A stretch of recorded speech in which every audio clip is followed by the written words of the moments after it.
আজি ৰাতিপুৱা প্ৰায় 4:45 মানত বজাতে আচলতে জুইৰ প্ৰথম সূত্ৰপাত হয় বুলি মানুহে দেখা গৈছে। সেই সময়তে মানুহে দেখা পায় জুইৰ কথা ক'লে।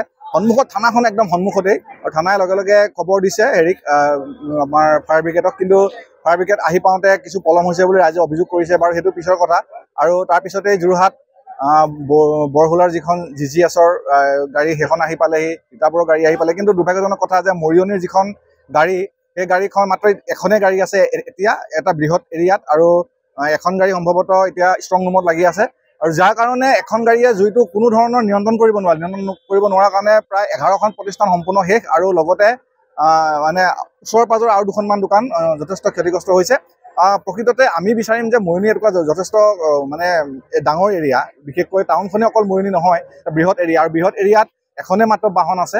গতিকে আমি আশা কৰিম যে এনেকুৱা ইমাৰ্জেঞ্চি টাইমত বাহন দিয়ক, আৰু তিতাবৰ যোৰহাটৰ বাহন আহি পাওঁতে যথেষ্ট পলম হৈছে। তেতিয়ালৈকে গাড়ী শেষেই হৈ মানে দোকান জ্বলি শেষেই, আৰু পাব্লিকে যিটো ধৰণৰ তাত ইনিচিয়েটিভ লৈছে, পাব্লিকে যিটো কাম কৰিলে সেই কামটো ফায়াৰ ব্ৰিগেডৰ মানুহে কৰিব পৰা নাই। জানিব পৰা মতে মাত্ৰ দুজন ড্ৰাইভাৰজন আৰু মাত্ৰ দুজন মানে হেল্পাৰ লৈ পেলাই ইয়ালৈ তেওঁলোকে প্ৰথম গাড়ীখন আহিছে জুই নুমাবৰ কাৰণে।